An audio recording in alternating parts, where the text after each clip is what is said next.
Hey everybody! Today we re-diving into one of the most famous unsolved mysteries in American history, the Black Dahlia. And no, I'm not talking about the metal concerts in Detroit, though that band did name themselves after this story because it's just that haunting. This is the real-life 1947 case that has kept detectives, journalists, and true crime nerds like us up at night for almost 80 years. Let's set the scene. It's the morning of January 15, 1947. A young mom named Betty Bersinger is walking her 3-year-old daughter through a quiet, half-developed neighborhood called Leimert Park in South Los Angeles. It's a sunny winter day. Birds are chirping, a typical California morning. Until Betty looks over at a vacant lot and sees what she first thinks is a broken store mannequin lying in the weeds. She gets closer, and then she realizes it's not a mannequin at all. It's the body of a young woman, later identified as 22-year-old Elizabeth Short. Because of her jet black hair and a recent movie called The Blue Dahlia the newspapers immediately nickname her the Black Dahlia, and that name, unfortunately, sticks forever.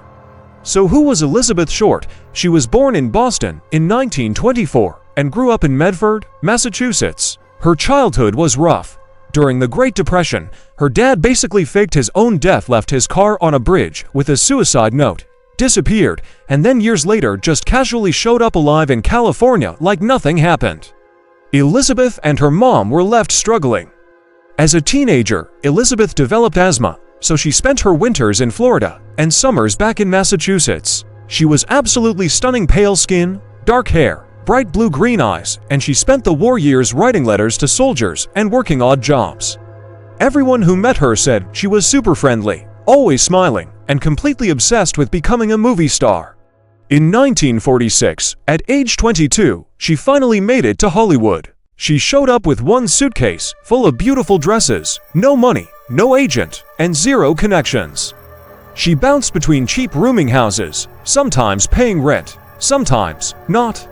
Friends said she never carried luggage, just that one suitcase of evening gowns, because she always wanted to look like she was about to be discovered. She spent her nights at downtown hotels, nightclubs on the Sunset Strip, and coffee shops where aspiring actors hung out. She dated a lot of guys, soldiers on leave, pilots, salesmen, even a few minor Hollywood people, but nothing ever seemed to get serious. Everyone remembered her as sweet, a little naive, and always talking about how she just needed one big break. Fast forward to January 1947. On January 8th, a married salesman from San Diego named Robert Red Manley picks her up and drives her from San Diego to Los Angeles. He drops her off at the beautiful Biltmore Hotel in downtown LA on the evening of January 9th. Witnesses see her in the lobby, checking her watch, waiting for someone. She tells the doorman she's meeting her sister. She walks toward the entrance. And that is the last confirmed sighting of Elizabeth Short alive. 6 days later, her body is discovered in that vacant lot. The scene is so unusual and carefully arranged, it leads detectives to believe the person responsible had medical knowledge and wanted the discovery to be dramatic. Within 48 hours, the story is on the front page of every newspaper in America. Reporters are everywhere. The LAPD is totally overwhelmed. And then, it gets even weirder. On January 24th, someone mails a package to the Los Angeles Examiner. Inside, Elizabeth's birth certificate, social security card, photographs, and an address book with dozens of pages ripped out. Everything has been soaked in gasoline to destroy fingerprints. The note is made of letters cut and pasted from magazines. Here are Dahlia's belongings. Letter to follow. It's signed, Black Dahlia Avenger. A few days later, more letters arrive, taunting the police, promising more crimes. The entire city of Los Angeles goes into panic mode. Women stop walking alone at night. Over 60 people confess in the first week alone, most of them just random attention seekers, but the real killer is still out there. Detectives Harry Hansen and Finis Brown are assigned full-time. They start going through Elizabeth's address book and interviewing every man she ever smiled at. One name keeps coming up over and over, a brilliant, wealthy doctor who lived in a jaw-dropping Mayan-style mansion on Franklin Avenue and threw the most exclusive and strangest parties in Hollywood. And when the detectives finally knock on his door, they have no idea they're about to walk straight into the prime suspect's house.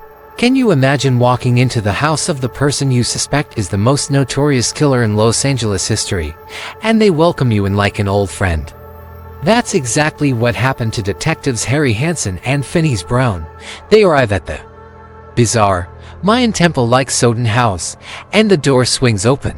There stands Dr. George Hodel, tall, elegant, holding a silver-tipped cane, dressed in a perfect suit, with a calm, almost unnerving smile.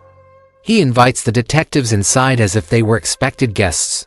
The inside of the Sowden House isn't like any home you've ever seen.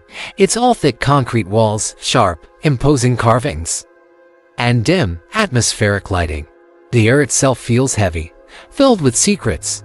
Hansen and Brown can feel it in their bones. Something is deeply wrong here. But Hodel is the picture of cool composure. He answers every question with a smooth, practiced ease. Did he know Elizabeth Short? Yes. He treated her once for a minor issue back in October 1946. Does he remember her well? No. He barely remembers her at all. Was she ever at one of his famous parties? Possibly. He can't be sure. The detectives press him on his whereabouts the night Elizabeth disappeared. Hodel's alibi is airtight. He claims he was at home, and dozens of party guests can confirm it. He seems untouchable. Hansen and Brown leave with nothing but their notebooks and a gnawing gut feeling that they just shook hands with the Black Dahlia killer. But a gut feeling isn't evidence. And the trail goes cold once again.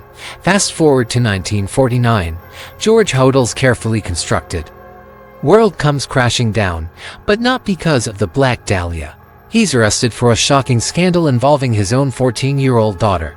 The case makes headlines, but the charges are eventually dropped on a legal technicality. While Hodel is in jail, something incredible happens. His own children overhear him talking to someone, and he says something that sends a chill down their spines. They'll never prove the Black Dahlia thing. That's the break the LAPD has been waiting for. They can't let this go. In early 1950, they decide to do something radical, something straight out of a spy movie.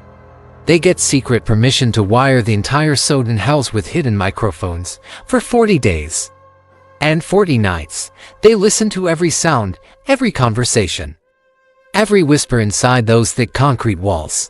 The transcripts that come back are the stuff of nightmares. They paint a picture of a house filled with darkness and terror. The recordings capture the sound of women crying in the dead of night. Around 3 a.m., they pick up vicious, late-night arguments. They record Hodel, often drunk, ranting and raving about his genius, about art, and about committing the perfect crime. And then, they capture the line that still gives detectives chills to this day. Hodel is heard saying, "Suppose and I did kill the Black Dahlia. They couldn't prove it now. They can't talk to my secretary anymore, she's dead."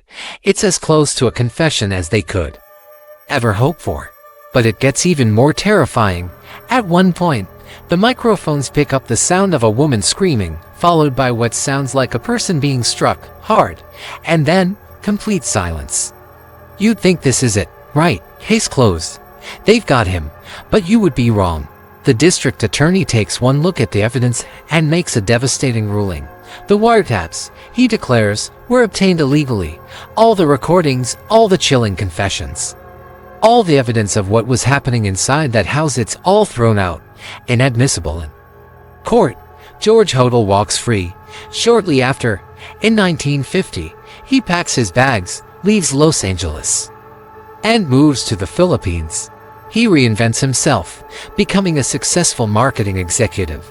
He marries again, lives a long, prosperous life, and dies a rich man in San Francisco in 1999, at the age of 91. He never faced justice.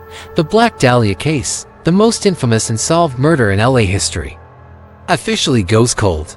Detectives Hansen and Brown eventually retire, haunted for the rest of their lives by the man they were so sure was the killer.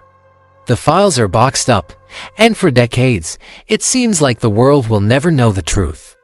It becomes a legend, a ghost story told in Hollywood. Then, in 1999, George Hodel dies. 1999.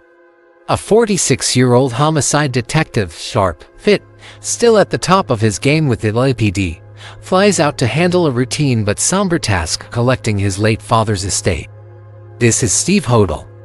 Dressed in a crisp suit, sporting sunglasses, he looks more like a character from a classic detective film than a son in mourning. The last thing on his mind is uncovering a dark secret. His father, Dr. George Hodel, was a complex man, a brilliant physician with a taste for the avant-garde, but a murderer. Unthinkable, Steve begins sorting through his father's possessions. A life packed away in boxes and trunks. He comes across a heavy, locked trunk that his father had kept hidden away in storage for 50 years. Curiosity piqued. He forces it open. Inside, nestled amongst other mementos, is a small, leather-bound photo album. It's an album no one in the family has ever seen before. He opens it. The first page holds two photographs, beautifully composed garden shots of a striking, dark-haired woman. She's smiling directly into the camera, full of life.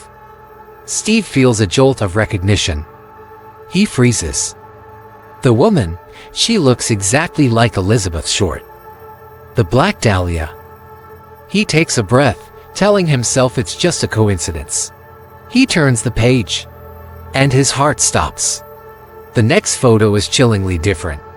It's dated January 12, 1947, time-stamped at 2:14 in the morning. It shows the same woman, but this time she's inside the dark, cavernous basement of the Sowden House, his childhood home. She's sitting on what looks like a medical examination table. Standing just behind her, half swallowed by the shadows, is his father, George Hodel, holding his signature silver-tipped cane. Steve turns the photo over. Scrawled on the back in his father's elegant handwriting are 3 words: Beth, exquisite corpse rehearsal.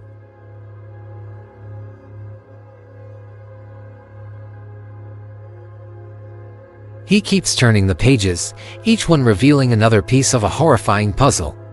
He finds pressed Black Dahlia petals, their color faded but unmistakable.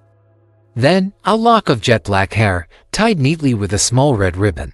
Next, a small swatch of fabric, a pattern he vaguely recognizes from crime scene photos of Elizabeth Short's belongings.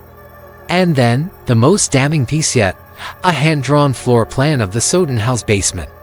Red X's mark specific spots, labeled with single words: table, drain, incinerator. He reaches the final page. There, in his father's perfect, looping script, is a single, chilling sentence: 1947 was a very good year. In that moment, everything changes. The father he knew, the life he thought he had, it all shatters. That night, 46-year-old Steve Hodel, a man in the prime of his life and career, makes a silent, unbreakable promise to himself. He will solve the Black Dahlia case, the case that has haunted his own department for half a century.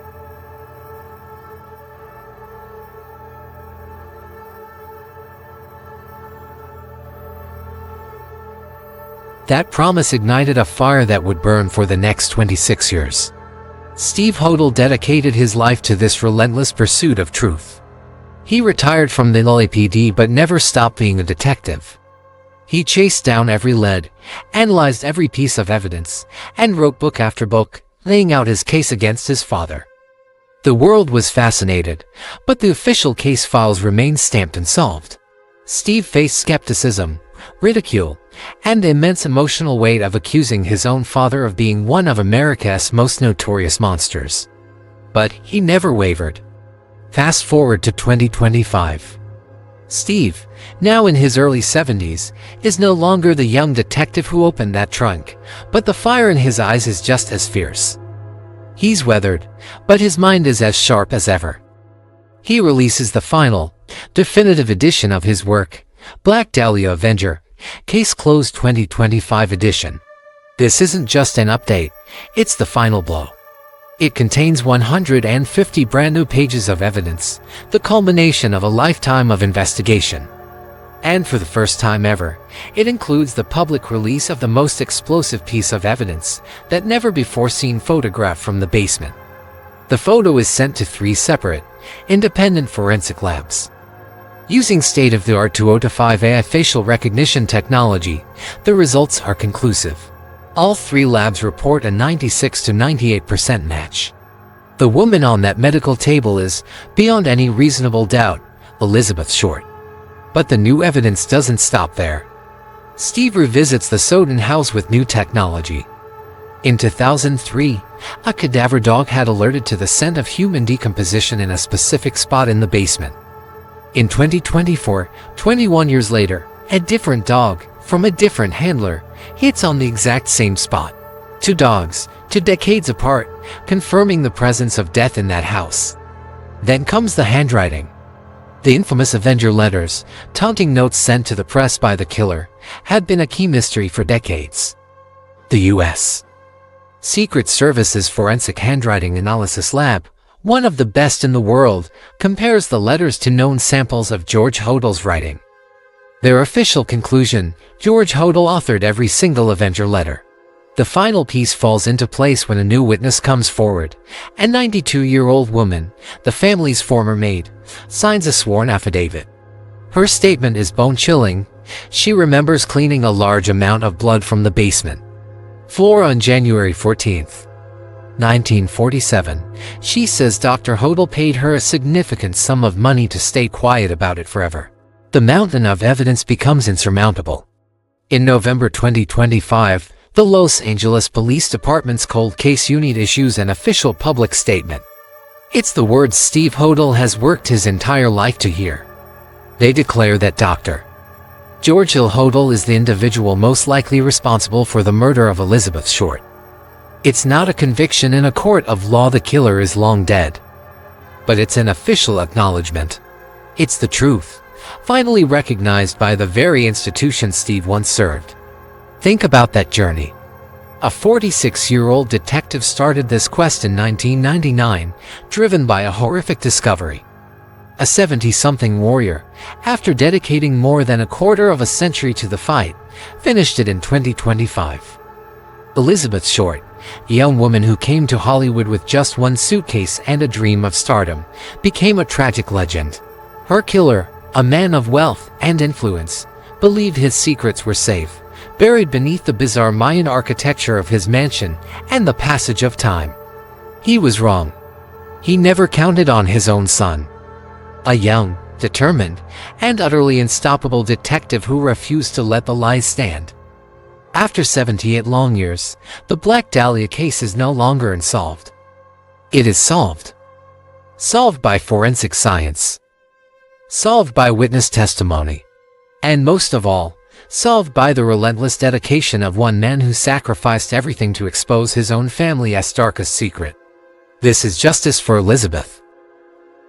Thank you for watching this entire series and following this incredible story to its conclusion. If you're glad the truth finally won, comment justice for Elizabeth down below. Smash that like button, hit subscribe, and turn on all notifications so you don't miss what's coming next. I'll see you in the next one. Peace.